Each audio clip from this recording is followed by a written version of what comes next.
본문 말씀을 통해서 믿음의 대응이란 제목으로 하나님의 말씀을 증거하겠습니다. 우리가 예상치 못한 일을 만나게 되면 굉장히 당혹스러운 일이 됩니다. 그래서 갑작스럽게 사고가 난다든지 그런 일이 있을 때 우리가 허둥대기 쉽고 또 그 일 수습하는 것에 어려움을 겪기도 하는데요. 그런데 그러한 일 처리를 잘하는 사람은 위급한 순간을 만날 때라도 지혜롭게 헤쳐나갈 수가 있을 겁니다. 우리 신앙인들에게 있어서 이러한 해결책 혹은 수습력이라고 하는 것은 어디서 나올까? 그 힘은 바로 믿음 안에서 나오는 겁니다. 그래서 우리가 어떠한 상황이나 어떠한 어려움에 있을 때라도 그때 믿음 안에서 대응할 줄 아는 것, 이것이 우리 성도의 큰 힘이 될 것인데요. 그럼 믿음으로 대응한다는 것은 무엇인가? 오늘 본 말씀을 통해 잘 보게 되면 믿음 안에서의 대응이라고 하는 것은 하나님께 대한 전적인 의탁입니다. 전적 의탁이라고 하는 게 무슨 뜻인가 하니, 우리가 누군가에게 나의 것을 맡긴다 했을 때요, 어디까지, 무엇까지 맡길 수 있느냐에 따라서 그 사람에 대한 신뢰의 정도가 확실히 정해지는 겁니다. 아무리 가까운 사이라 그래도 내가 모든 걸 다 맡기거나 공개할 수 없고, 표면적인 것들 그 정도일 것인데, 내 참으로 나의 신뢰하는 자고 내 허물까지라도 다 이해해 줄 그럴 대상이 그런 된다 그러면 우리가 모든 것을 다 오픈하고 또 때로는 부탁하고 맡길 겁니다. 우리가 하나님 앞에 나간다 했을 때 하나님이 과연 우리에게 어떠한 존재이신가? 나는 과연 하나님께 무엇까지 맡길 수 있는가? 라고 하는 것들을 생각하셔야 되겠는데요. 믿음에 있어서의 이 가장 큰 대응이라고 하는 것은 우리의 모든 생명까지 다 맡기는 겁니다. 우리의 생명이 위협되는 그 순간에 하나님께 우리의 생명을 맡긴다는 것은, 이거는 더 이상 세상에 쫓아올 수 없는 가장 높은 곳에 두는 것이요, 또한 가장 안전한 길이 되는 겁니다. 가장 극심한 고난과 고통 중에 가장 깊은 것, 가장 기묘한 것을 주님께 맡기는 것만이 우리가 사는 길인데요. 오늘 본문에서는 초대교회에 있었던 큰 환난과 핍박에 대해서 말하고 있습니다. 교회가 흥왕해져 가고 또 믿는 자의 숫자가 늘어나고 참 하나님께서 역사하신 일이 컸지만, 또 한편으로 박해도 동시에 커서 사닥 가운데 한 사람이 오늘 죽임을 당하고 말았습니다. 1절에 보시면 그때 헤롯 왕이 손을 들어 교회 중에서 몇 사람을 해하려 하여 요한의 형제 야고보를 칼로 죽이니, 사도 가운데 한 사람이 죽임을 당했습니다. 그러면 그 죽임 당한 소식을 교회 사람들이 몰랐을 리가 없고, 이것은 굉장한 큰 두려움이었을 겁니다. 사도들도 굉장한 큰 압박을 받았을 것이고, 이제 다음은 내 차례인가?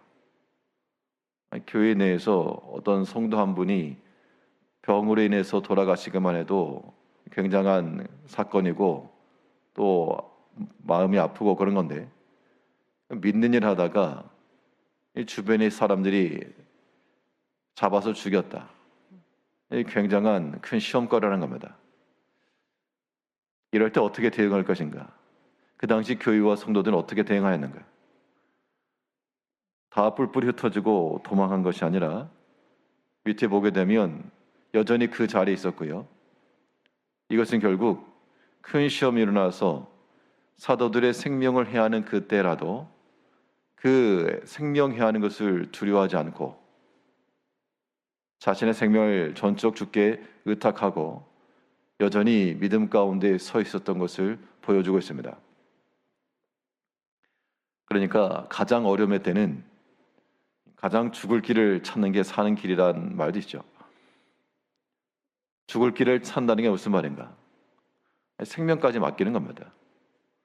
생명을 맡긴다라고 하는 것, 이제 우리의 더 이상 나아갈 길도 없고 소망도 없고 굉장한 큰 두려움이고 염려와 불안은 날이 갈수록 커지고 이 모든 것들의 최종 정점은 우리의 생명을 해야 하는 겁니다.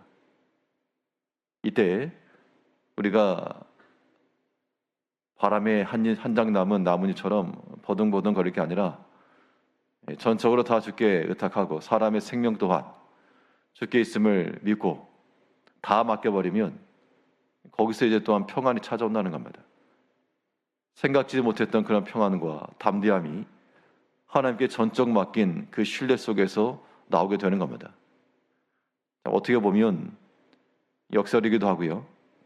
또 한편으로는 이러한 것이 믿음의 큰 대응이 되는 겁니다.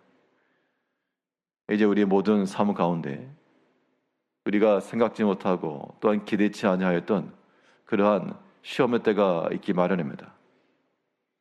초대교회 당시 앞장서 수고하던 야고보의 죽음으로 인하여 많은 사람들이 술렁이고 또한 두려움과 그 다음에 내 차례인가라고 하는 그러한 염려가 들을 수 있으나 그러나 그들은 여전히 하나님께 모든 걸 다 의탁하였고 그 생명까지라도 모든 걸 다 전적 의탁할 줄 아는 그러한 마음을 가지고 나갈 때 우리의 믿음은 여전할 수 있는 겁니다. 하나님께 전적 의탁했다는 증거는 무엇인가? 우리가 하나 앞에 우리의 마음을 다 맡기고 생명까지라도 의탁하고 주 앞에 이른다는 것은 하나님을 향한 간절함의 기도로 나타난다 그랬습니다. 오늘 본문에서도 그 초대교회의 상황이 야고보도 죽임을 당하였고 또한 베드로도 옥에 갇혔고 그 다음 차다가 되는 겁니다. 그런데 그때의 그 교회는 어떻게 되는가? 하나님 앞에 간절히 기도했다 그랬죠.